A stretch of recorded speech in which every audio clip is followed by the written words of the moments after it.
Now you know that the process of fish farming is technically called aquaculture. This can be done in the ocean, on land, and can be used to grow marine or freshwater species. The environmental impact of farmed seafood depends to a great extent on the farming method employed. We should first know about the types of aquaculture before we proceed to their environmental impact. The first type is open net pen systems.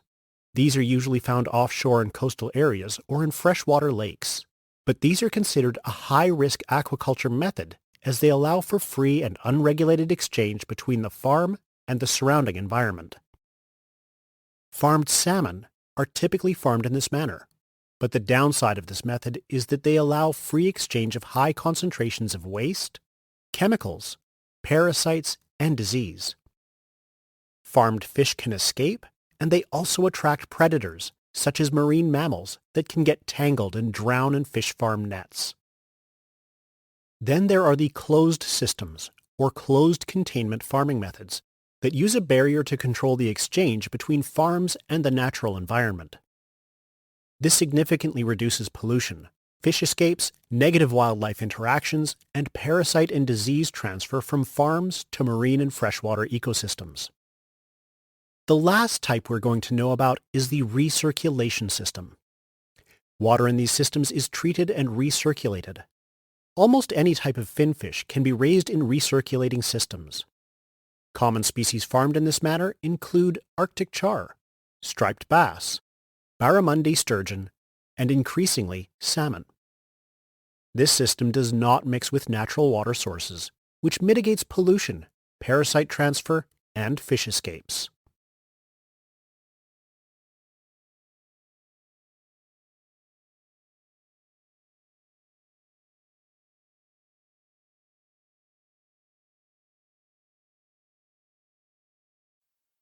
Now, we all know that participating in sports provides us with numerous physical and social benefits. But it also has a downside, and that is the risk of sports-related injuries.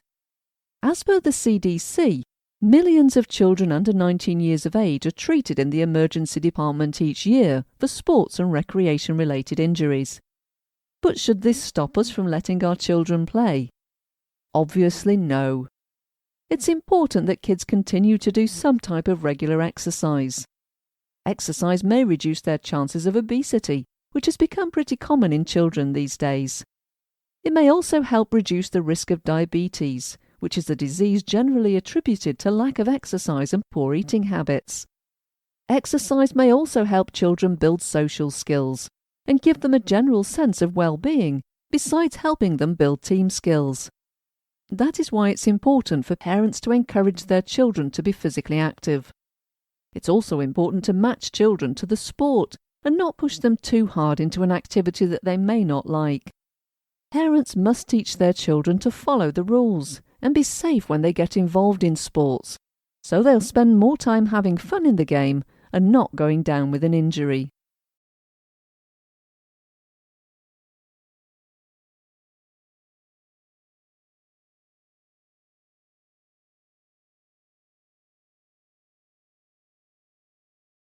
Street crime is relatively rare in Egypt. Most crimes reported in the press are either family dramas or con games of one kind or another. Drugs are illegal, though present in Egypt, and the users tend to be discreet.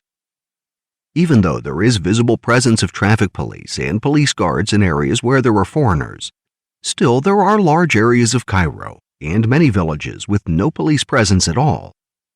People are thus thrown back on their own resources to settle disputes, and there are well-known techniques of intervention to break up fistfights and of mediation for more complicated disputes. Even the police often act as mediators rather than prosecutors.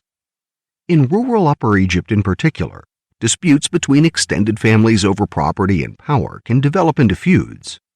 Social control appears to be maintained by a combination of strong values, expressed as Islamic, and by the constant presence of witnesses due to crowded streets and apartments. Anonymity in large Egyptian cities, let alone in villages, is nearly impossible. Perhaps another way to express the same point is to say that Cairo is a village of 15 million people.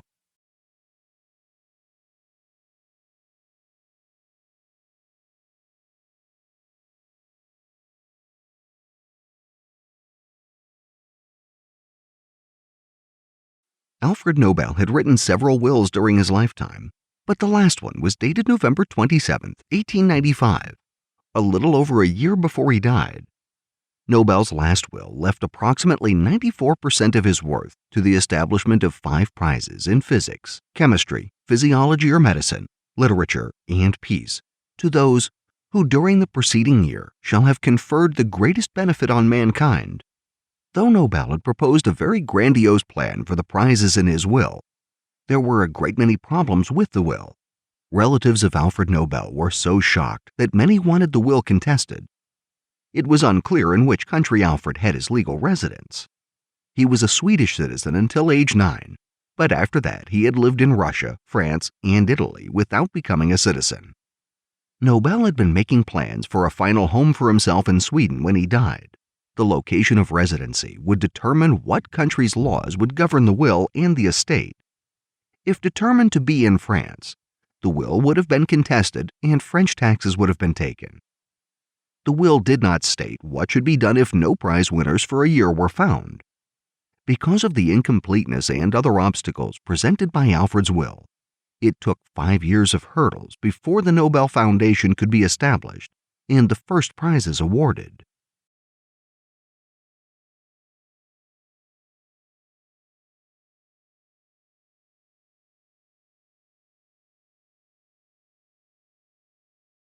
Future springs might arrive earlier than expected.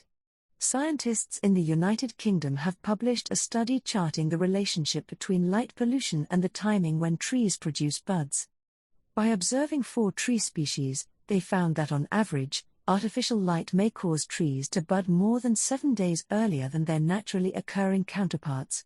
Light pollution occurs when streetlights and other artificial light sources brighten up the night sky, disrupting ecosystems and obscuring stars. In fact, 99% of people living in the United States and Europe can't see the Milky Way because of light pollution. Light pollution contributes to climate change too, by adding excess heat into the air. The study showed that European ash trees tend to bud about 5 days earlier in brighter areas compared with darker areas. Other trees tested, including European sycamores, European beech trees, and pedunculate oaks, burst about 7.5 days earlier in brighter conditions. Smaller plants growing directly under streetlights could be more heavily affected. The team also included air temperature data in the UK, hypothesizing that the temperature of the air would correlate with bud burst timing. But they were able to isolate light as a specific contributing factor. Light pollution will cause trees to grow in the direction artificial light is shining on them, allowing leaves closer to the light source to take on more chlorophyll and thus develop a lighter green color.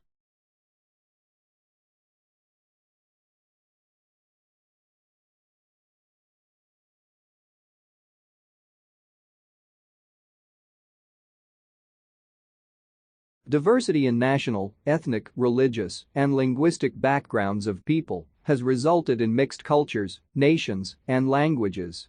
All of these elements are important to people. Billions of people in our world speak thousands of languages. People from different parts of the world have a different understanding of the world. An Asian will have different thoughts about life than a South American, for instance. The two perceive the world differently than each other. Culture and languages have an influence on the way people think, whereas perception does not. It is said that perception of a person is less important than a person's language when he is acquiring knowledge. Subject in a sentence is indispensable for Europeans, but some people do not need a subject to understand the meaning of a sentence, as they view the world differently than the others. Say, a friend makes you close your eyes and gives you an object and wants you to tell what the object is. However, he does not allow you to use your senses other than touch. You cannot really recognize the object, can you? You will immediately identify the object when your friend says, "It is an apple," let's say. Again, language is superior to perception. People who are speaking different languages have a different outlook on word usage. Their language influences their worldview. Much of the world admits the superiority of language on perception in the acquisition of knowledge.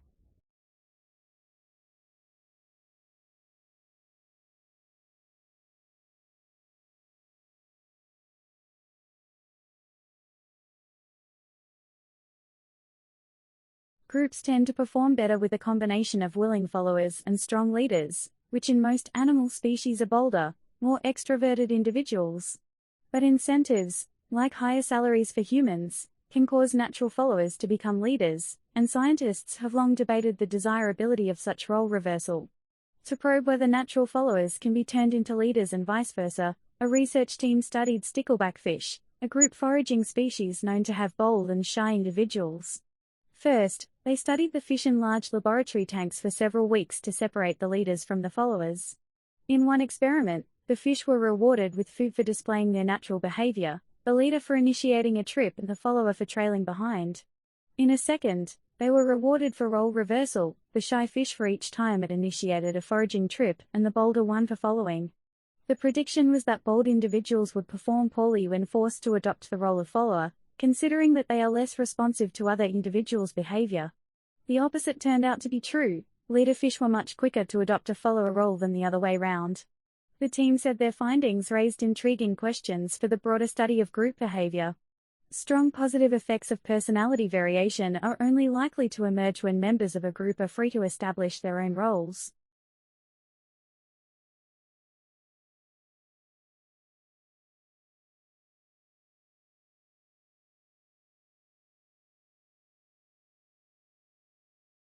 Recession is good for the economy, because during a recession, healthy companies are rewarded for their method of operating. Companies that were operating unhealthily and relied on risky practices will now have to cut back on their expenses and become healthy in order to survive. By doing so, competition becomes fair again, and this will benefit the companies who are already operating responsibly. These companies can now invest in new technologies and expand their operations, because this has become cheaper. Strong companies can now take over companies, which were taking risks, at a much lower price as before. In this way, some employees at the risky companies are able to continue to work at a more secure company. Healthy companies will also benefit from the fact that prices will drop. For example, advertising costs will drop, because unhealthy companies have to cut back on their spending. Therefore, healthy companies will grow even further, and will be able to offer more secure jobs for the unemployed.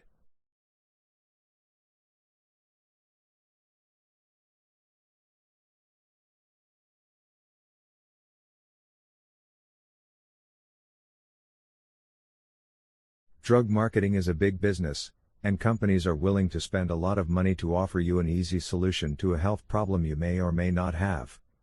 From 2012 to 2015, yearly spending on prescription drug advertising in all media outlets, except digital, rose from $3.2 billion to $5.2 billion, and that figure is expected to only go up. Many medical advocacy groups say that drug companies employ direct-to-consumer advertising in a way that puts consumers at a disadvantage. Companies don't have to spell out exactly how the drug works, mention the cost, or note if there is a generic drug in the same class or a similar drug with fewer risks. The way these advertisements are presented is also misleading. Everyone on the ads appears healthy, happy, dancing, and they get better. So, people are led to believe that the drug will be effective, which is often not the case, and that they should replace their old therapy with the newer one because it's better. And if they give you any numbers at all, they're almost always the deceptive relative numbers that look really good, not the more realistic absolute numbers. So the benefits are over-exaggerated, the harms are downplayed or missed, and that's how patients can get hurt.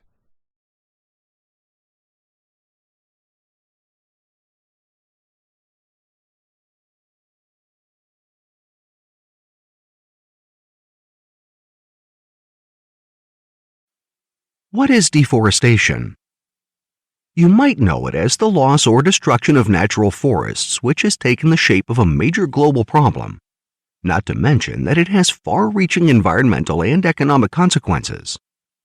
We all know that trees are natural consumers of carbon dioxide, as they help absorb CO2 from the atmosphere through photosynthesis. The destruction of trees not only removes these carbon sinks, but the practice of tree burning and decomposition pumps even more carbon dioxide into the atmosphere. Did you know that 70% of the Earth's land animals and plants reside in forests? That's something for you to take note of. But many species of flora and fauna are on the verge of extinction, Do you know why? The answer is obvious. Deforestation. Over 80% of the Earth's natural forests have been destroyed. The annual net global loss of forest area between 2000 and 2005 was over 7 million hectares per year. That is an area about half the size of England. Despite these staggering statistics, deforestation continues to happen on a massive scale. Much of the deforestation that is occurring today is in developing economies that consider it necessary for their development. These countries feel that developed countries cut down their forests centuries ago and reap the benefits from this deforestation, and it is unfair to deny developing countries the same opportunities.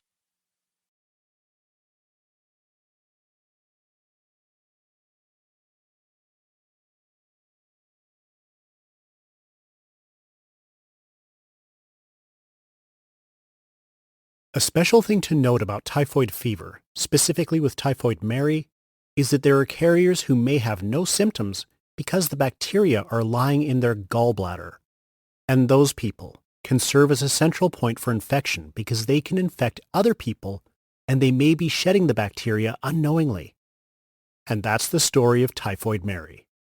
So her real name is Mary Mallon, and she lived between 1869 and 1938. And her name has really become synonymous now for anybody that spreads a disease. She was an Irish immigrant to the United States. Around 1900 or so, she started working as a cook in the New York City area. What started happening was that the people she was cooking for were coming down with typhoid fever.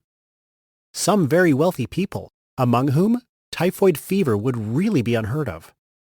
A major investigation traced it all back to Mary Mallon. Investigators figured out that Mary Mallon wasn't herself sick, but she had a gallbladder that was full of the bacteria. They asked her to take the gallbladder out. She refused. If she had taken out the gallbladder, she wouldn't have really faced what happened to her later. So what ended up happening? She got put on North Brother Island and had to basically live her life there in quarantine with a court order. In 1910, she was released because she agreed, "I'm never going to cook again."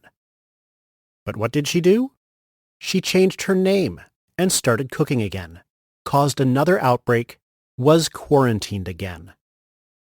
This whole time, she kept refusing to have her gallbladder out. So if the gallbladder had come out of Typhoid Mary, she wouldn't have needed to be quarantined.